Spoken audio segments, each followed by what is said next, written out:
My name is Elena Caroline. I'm the Executive Director of Sustainable Solano, and today we are at the site of the very first Vallejo demonstration food forest installation. Most people are from Vallejo. I think we have about 15 today. We hope to get more during the day. Some people are from Benicia because we have 7 demonstration food forests in Benicia already installed. So the food forest keepers from Benicia came today to give a hand and to get to know new upcoming Vallejo food forest keepers.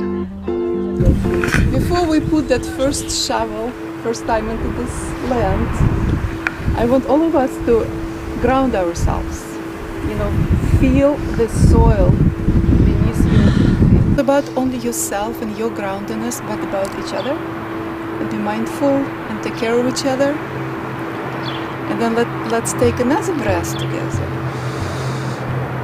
Hi, I'm Kathleen Huffman. I'm the owner of the edible landscaping company called the Repurposed Okie, and I'm the lead contractor here today. And what we're going to do is we're going to put in a thriving food forest, an edible garden.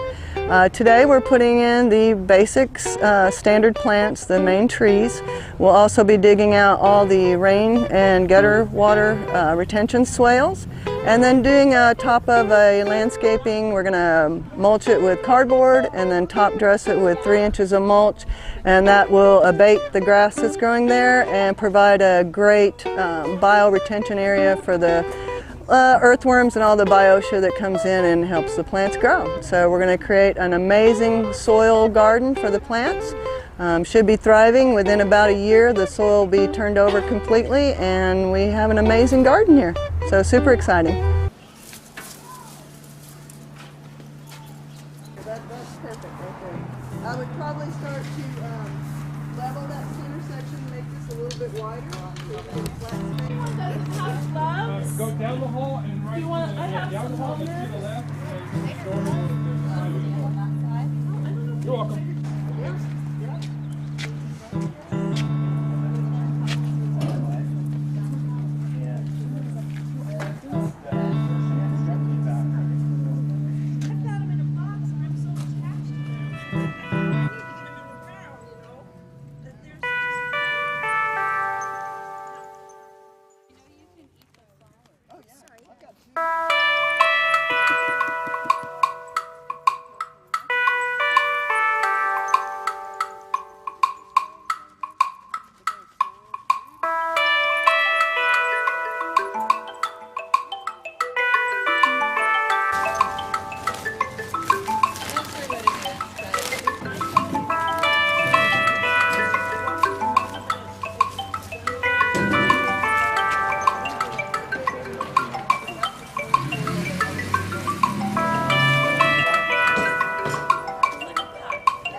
Hi, I'm Melissa Edwards, and this is Steve, my husband, and we are the first food forest keepers here in Vallejo, and we're super excited to be the first on our block to do anything, really. She was at the farmer's market and came home and said, "Hey, I signed us up for this food forest." And I said, "Okay." And then we went to a meeting and did a workshop in Benicia with a landscaped laundry, and here we are doing our house.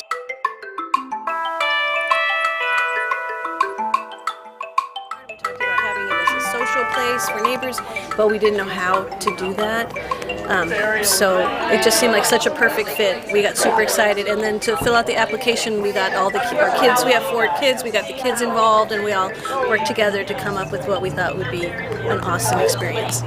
Now that we were kind of messing around with gathering the water, it's really got interesting. It kind of gets addicting. You're like, oh, what else can I do here? Yeah, we really have never met most of these people before, so I feel kind of funny that all these people are doing all this amazing work in my yard and I don't even really know them. So the least I could do is make them lunch. Yeah. It's just like a new community, so we're excited to get to know everybody. So even though we didn't know them before today, we know that we're going to get to know them, for future events and activities. So we're looking forward.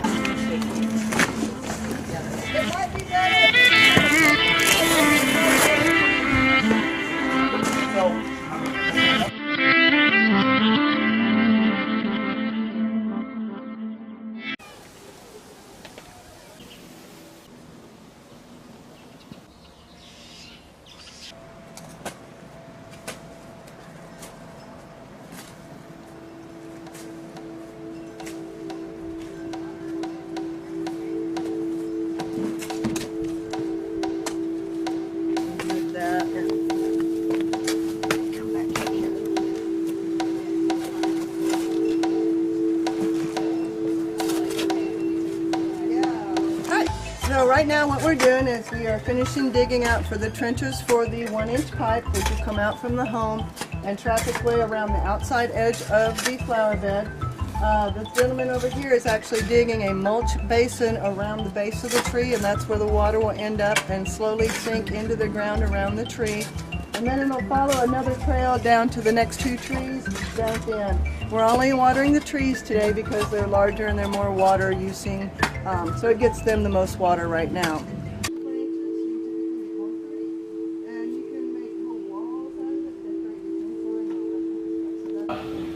Crazy weather, global warming, we're going to have drought, flood, that's our new normal, all right?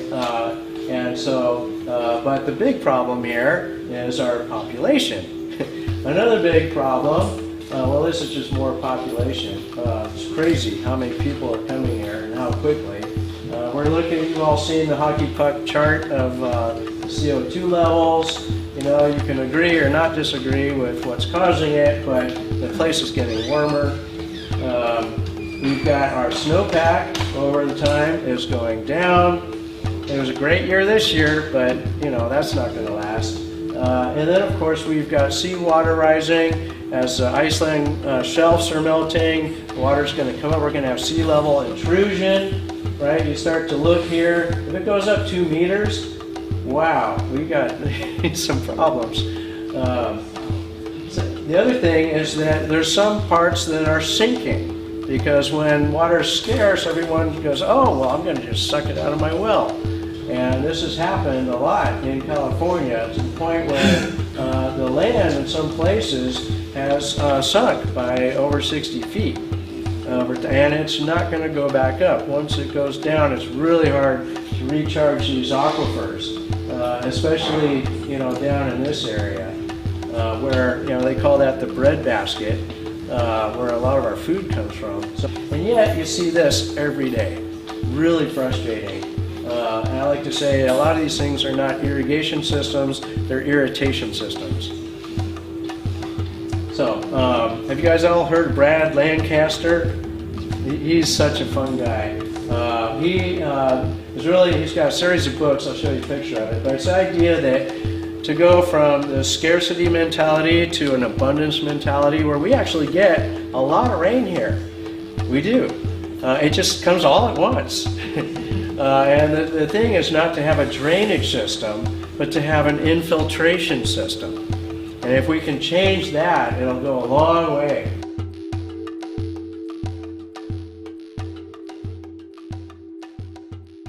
I'm Christina Bertia, and I work with Greywater Action, and we're a nonprofit who are working towards creating sustainable water culture here in California. And so we teach people how to install greywater systems, and we teach them how to harvest rainwater and use it in the garden, and we also try to encourage people to rethink the flush toilet and think about having a composting toilet so that the nutrients can be recycled into the soil where they belong. Oh, so what we're doing here is we're having a workshop at Julie's house where people who want to learn about greywater come and actually get the experience of installing a system. So it's our hope that by the end of the day, they actually know how to go home and do it and are motivated to do it because it's fun and it's easy and it's just makes sense to reuse that water in the garden. Hi, my name is Omar Easley. I'm a volunteer here on this project that's being ran by Sustainable Solano. I found out about the organization through a Facebook post actually that invited me to a little presentation they were giving at the Vallejo Hub in downtown Vallejo. They went over a lot about permaculture gardening, greywater systems and things of that nature. I'm a new Vallejo homeowner. I have a backyard that I don't know what it all to do with, and so this seemed like a good idea to get a little knowledge, meet some members of my new city, my new home, and hopefully, well not hopefully, I'm definitely going to be practicing these same things that I'm learning back in my house.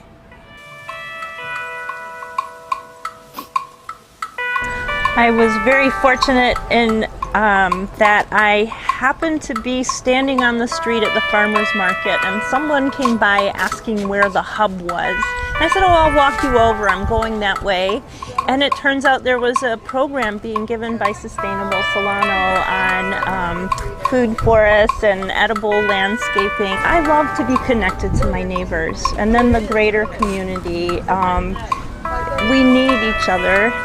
I think we need to know who we are, who we live next to, chat, and I wanted to make the community a little more beautiful. We have a lot of vacant lots in Vallejo, and I thought, well, there's one on the corner. I'd love to put a tree in there after I kind of get my things done here. I'd like to spread out, and I already work with my neighbor's yard a little bit, and we talk a lot and share ideas and things, and it's good to be together. We need each other, and it makes life rich.